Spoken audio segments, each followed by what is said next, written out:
పేరు పేరు నమస్కారం తెలుపుకుంటూ మన తెలంగాణలో అతి పెద్ద పండుగ బోనాల పండుగ ప్రతిసారి మనం ఘనంగా జరుపుకోవడం జరుగుతుంది. అలాగే ఈసారి కూడా ఎలాంటి ఇబ్బంది లేకుండా వచ్చిన భక్తులకు ప్రతి ఒక్కరికి అమ్మవారి దర్శనం అయ్యేటట్టు, అలాగే ఇక్కడ ఫ్రైడే నుంచి ఒక మినీ జాతర అవుతుంది కాబట్టి వాళ్ళకి ఫ్రైడే నుంచి అన్ని సౌకర్యాలు కల్పించేలా మనం అందరం కోఆర్డినేట్ అయ్యి ప్రతి ఒక్కరు మంచిగా చూసుకోవాలనేసి నా కోరిక. ఈ అవకాశం ఇచ్చినందుకు ధన్యవాదాలు. మరి శశిధర్ రెడ్డి అన్నగారికి, కార్పొరేటర్ గారికి, కలెక్టర్ గారికి, పోలీస్ ఆఫీసర్స్కి, ఎండోర్మెంట్ కమిషనర్కి, ప్లస్ మా జిహెచ్ఎంసీ ఎంప్లాయీస్కి, ఆఫీసర్స్కి, అందరికీ ఇక్కడ విచ్చేసిన మా బ్రదర్స్, అన్నదమ్ములకి, అక్క చెల్లెళ్ళకి అందరికీ నేను చిన్నప్పటి నుంచి చూస్తున్నాను. నేను ఇక్కడే చదువుకున్నాను, ఇక్కడే పుట్టి ఇక్కడే పెరిగాను. లస్కర్ బోనాలంటే లక్షల మంది దర్శనానికి వస్తూ ఉంటారు. ఇప్పుడు గత సంవత్సరం మా మంత్రివారి చెప్పినట్టు బ్రహ్మాండంగా ఏర్పాట్లు చేయడం జరిగింది. ఈసారి కూడా మంచి ఏర్పాట్లతో అందరూ పండగ చాలా సంతోషంగా జరుపుకోవాలనే ఉద్దేశంతో ప్రతి దగ్గర మీటింగ్ పెట్టడం, ఆఫీసర్స్తో రివ్యూ తీసుకోవడం, ప్రతి దగ్గర కూడా సేఫ్టీ ఎలా ఉండాలి అన్ని విషయాల్లో కూడా జాగ్రత్తలు చెప్తూ ఈ విధంగా మీటింగ్స్ అరేంజ్ చేసిన మంత్రివారికి వేదిక మీద ఉన్న పెట్టి తాగడానికి. అయితే వాళ్ళు వాటర్ తాగేసి కాళ్ళ కిందనే ప్యాకెట్స్ వేసేసుకుంటారు. నేను లాస్ట్ టైం బోనాలకు వచ్చినప్పుడు ఇద్దరు జారి పడడం జరిగింది, ఒక లేడీస్ ఇద్దరు జారి పడడం జరిగింది. కాబట్టి శానిటేషన్ ఇబ్బంది రవికిరణ్ గారికి ఏంటంటే మనం డస్ట్ పాస్ల విషయం నేను అదొక్కటి మాత్రం ఇక్కడ అంటే నేను చెప్తున్నాను మీకు ఒక విన్నపం అంతే. ఆ ఒక్కరోజు ఎలానో భరిస్తామని ప్రజలకు ఇబ్బంది లేకుండా అందరినీ కొంచెం ఎన్జిఓస్ కూడా పెట్టాలని చెప్పి నేను కోరుకుంటూ వీళ్ళందరికీ ధన్యవాదాలు తెలియజేసుకుంటున్నాను. స్థానికంగా ఉండే పెద్దలకు, ఆర్య సమాజ్, దక్కన్ మానవ సేవా సమితి పెద్దలకు, స్కౌట్స్ అండ్ గైడ్స్, దాతలకు, ప్రతి ఒక్కరికి మీడియా మిత్రులకు అభినందనలు తెలియజేస్తూ ఎంతో సంతోషదాయకమైనటువంటి సందర్భం. ఉజ్జయిని మహంకాళి బోనాలంటే మన తెలుగు రాష్ట్రాలే కాకుండా యావత్ దేశం, ప్రపంచమంతా ఈ జాతర మీద ఉన్నటువంటి ప్రత్యేకతని చాటుకోవడానికి మీకు మన మాధ్యమాల ద్వారా విశ్వవ్యాప్తమైనటువంటి జాతర. అయితే వచ్చే లక్షలాది మంది భక్తులకు ఉన్న స్థలం ఇంతే, ఏమి ఏర్పాట్లు జరిగినా కానీ ఇక్కడే జరగాలి కాబట్టి దీన్ని బ్రహ్మాండంగా చేయాలన్నటువంటి సంకల్పంతో నేను ఈ సందర్భంగా మంత్రి గారికి చెప్పేది ఒకటే, కావలసిన సిమెంట్ రోడ్లన్నీ అయిపోయినాయి, బ్రహ్మాండమైనటువంటి షెడ్ వచ్చింది, చుట్టుపక్కల ప్రాంతాల్లో కూడా ఇబ్బందులు లేకుండా అన్ని ప్రికాషన్స్ తీసుకోవడం జరిగింది. అయితే ప్రధానమైనటువంటి భూమిక పోషించేది పోలీస్ డిపార్ట్మెంట్, అదేవిధంగా ట్రాఫిక్ పోలీస్, ఆర్ఎండ్బి, హెల్త్ డిపార్ట్మెంట్. అయితే ఇవి ప్రధానమైనటువంటి భూమికలు పోషించవలసినటువంటి అవసరం ఉంటుంది.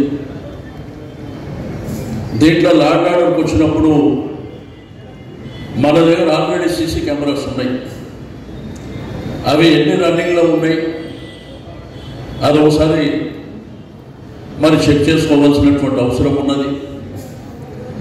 ఎందుకంటే వచ్చేటువంటి భక్తులు లక్షలాదిగా ఈ ప్రాంతానికి మధ్యరాత్రి 3 గంటల నుంచే అక్క చెల్లెళ్ళు బోనాలు తీసుకొని రావడం జరుగుతుంది. ఆ తర్వాత పండుగంతా కొనసాగింపు, పలారాడు, మరి మండే నాడు అంబారి ఊరేగింపు చాలా భారీ ఎత్తున జరిగేటువంటి కార్యక్రమాలు.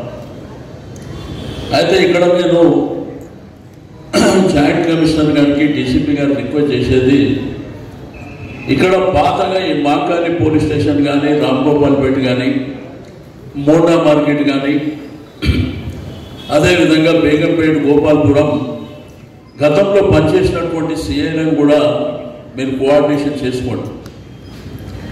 ఎందుకంటే వారి యొక్క ఎక్స్పీరియన్స్ కూడా మనం తీసుకోవాల్సినటువంటి అవసరం ఉంది. ఎట్లాగో ఇక్కడ ఉన్నటువంటి సిఐ గారు ఏసీపీ గారు ఉండరు, అడిషనల్గా వాళ్ళను కూడా తీసుకొని ఈ కార్యక్రమం తీసుకోవాల్సినటువంటి అవసరం ఉంది. అయితే ఇక్కడ పాన్ బజార్ కానీ మరి అదేవిధంగా నల్లగొండ ప్రాంతం కానీ ఇందిరానగర్ ప్రాంతంలో మీరు ఏర్పాటు చేయవలసిందిగా నేను ఈ సందర్భంగా రిక్వెస్ట్ చేస్తూ ఉన్నాను. అయితే ఇది రాజకీయాలకు అతీతంగా అందరం సమిష్టిగా జరుపుకునేటువంటి జాతర కాబట్టి నేను ఇక్కడ ఉన్నటువంటి వాలంటీర్స్ కానివ్వండి, మాన్య సమాజ్ పెద్దలకు, దక్కన్ మానవ సేవ సమితి పెద్దలకు మరి వాళ్ళకు కూడా ఎటువంటి ఆటంకాలు ఇబ్బందులు లేకుండా ఈ దేవాలయంలో మరి ట్రస్టీ వారి యొక్క కుటుంబ సభ్యులు వంశపారంపర్యంగా మరి ఈ కార్యక్రమాన్ని గౌరంగం కానివ్వండి మన పోతరాజుల ఊరికి అది చాలా ఇబ్బందికరంగా ఉంటుందని విశ్వసించేవాళ్ళం. తప్పకుండా ఇప్పుడు కూడా ఇదేలా మేమేదో కొత్తగా వచ్చి ఏర్పాట్లు చేస్తున్నామని చెప్పుకునేటువంటి అవసరం కాదు. ఇది పోయినసారి ఏమైనా పొరపాట్లు జరిగితే సమీక్షించుకొని భవిష్యత్తులో పొరపాట్లు జరగకుండా ప్రజలకు ఎటువంటి అసౌకర్యం కలగకుండా ఉండేటువంటి విధంగా మాట్లాడుకునేటువంటి సమావేశం ఇది. నేను స్థానికంగా ఉండబడేటువంటి ఇక్కడ చాలా కాలంగా ఈ దేవాలయ నిర్వహణ లోపల దేవాలయ ఏర్పాట్లకు సంబంధించి భాగస్వామ్యం అవుతున్నటువంటి అందరికీ కూడా హృదయపూర్వక ధన్యవాదాలు. ఎందుకంటే మీకు అమ్మవారు సేవ చేసే అవకాశం ఇచ్చింది. ఇప్పుడు కూడా ఈ ఉత్సవాల్లో కూడా ప్రభుత్వం తరఫున అన్ని రకాల ఏర్పాట్లు చేస్తూ ఉన్నాం. అధికారులు మేము ముందటనే ఆయా శాఖలకు సంబంధించి ఏం చేస్తూ ఉన్నారో చెప్తా ఉన్నారు. ఎక్కడ కూడా పొరపాటున ఏ ప్రమాదం జరగకుండా ఎటువంటి ఇబ్బంది లేకుండా కొంత సమన్వయంతో ఓపికగా ఈ వేడుక నిర్వహించుకుంటే అందరికీ సంతోషం అనేటువంటి సందర్భంగా మనం చేస్తా ఉన్నాం. టెంపుల్ ఇవ్వడానికి కొడతాను లోపల కొంత టెంపుల్ ఎలక్ట్రిసిటీ లైన్స్ అన్నింటినీ రిచెక్ చేయించండి. ఇంతకుముందు డీసీపీ గారు చెప్పినట్టుగా, ఎందుకంటే ఎలక్ట్రిసిటీ ఇదే ఫాస్టెస్ట్ ఇమీడియట్గా రియాక్ట్ అయ్యేటువంటి డేంజరస్. సో ఎక్కడ కూడా చిన్నలు అవసరమైతే కొత్త వైరు కొనుక్కోండి. ఎండబెట్టు కమిషనర్ గారు ఇక్కడ కూడా వెంకట్రావు గారు వారంలో కొంత సూపర్వైజ్ చేయండి. ఫస్ట్ ప్రివెన్షన్ ఎలక్ట్రిసిటీ తరఫున ఇక్కడ కూడా ప్రమాదం ఏర్పడకుండా తీసుకోవాల్సిన చర్య. తర్వాత మనం కొత్తగా టెంపుల్ సంబంధించిన వాళ్ళు చెప్తుంటే ఆ జాలి ఒకటి ఇబ్బంది ఉంది. కానీ రాత్రిగా పాతగా మళ్ళీ పండుగ సెలబ్రేషన్ మీటింగ్ పెట్టాం. దాని తర్వాత మళ్ళీ రివ్యూ లేదని తప్పు పండుగ అయిపోయిన తర్వాత వెంటనే జాలి ఏర్పాట్లు రిపేర్కి సంబంధించిన వెంకట్రావు గారు ప్రత్యేకించి శ్రద్ధ తీసుకోవాలి. ఎందుకంటే కొంత తోపులాట ఇంకో సందర్భంలో జాలి కన్నా పక్కడబందిగా ఉండాలనేటువంటి మనకు పోలీసులు పూర్తిగా లీనమై సహకారం చేస్తారు. జిహెచ్ఎంసీ వాళ్ళు కూడా దీనికి సంబంధించినటువంటి పారిశుద్ధ కార్మికులతో మొదలైతే కమిషనర్ దాకా దీనికి సంబంధించిన లీనమవుతారు. మిగతా అన్ని డిపార్ట్మెంట్స్ రెవెన్యూ పరంగా ఎండోమెంట్ పరంగా అందరూ కూడా ఇన్వాల్వ్ అయినప్పటికీ ప్రజల భాగస్వామ్యమే అన్నిటికంటే ముఖ్యం. కాబట్టి ఇక్కడికి వచ్చేటువంటి భక్తులు మెహమానీ నవాజీ హైదరాబాద్ కమీ నైతిక ఆతిథ్యం ఇవ్వడంలో హైదరాబాద్ నగర ప్రజలు ఎప్పుడు కూడా ఎవరికి తీసిపోరు.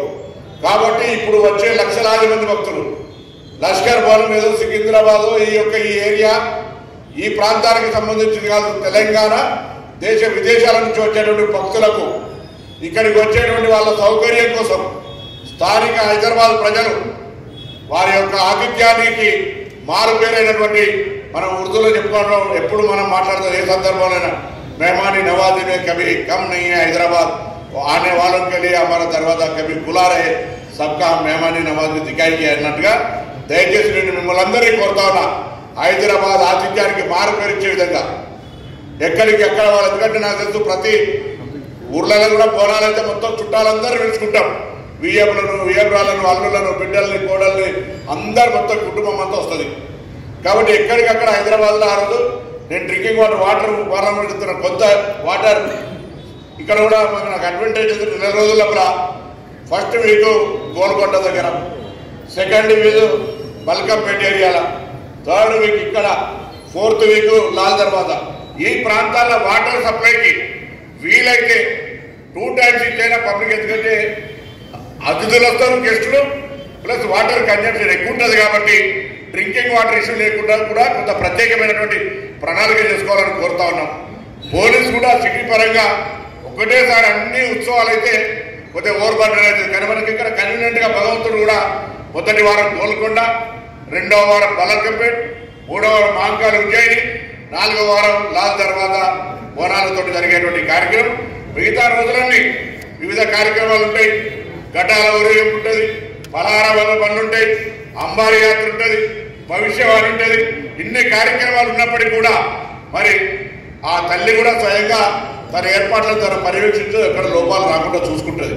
కానీ మనం బోనాలు కానివ్వండి, గుడ్డిన ఊరేగింపులు, పలార బండ్లు, మరి అదేవిధంగా భవిష్యవాణి, అంబారి ఊరేగింపులు అన్ని ఏర్పాట్ల విషయంలో తప్పకుండా మరి ప్రభుత్వానికి పూర్తి స్థాయిలో సహకరిస్తాం. రాజకీయాలకు అతీతంగా జరిగేటువంటి గొప్ప పండుగకు అందరు అధికారులు కూడా నేను మనస్ఫూర్తిగా అభినందన.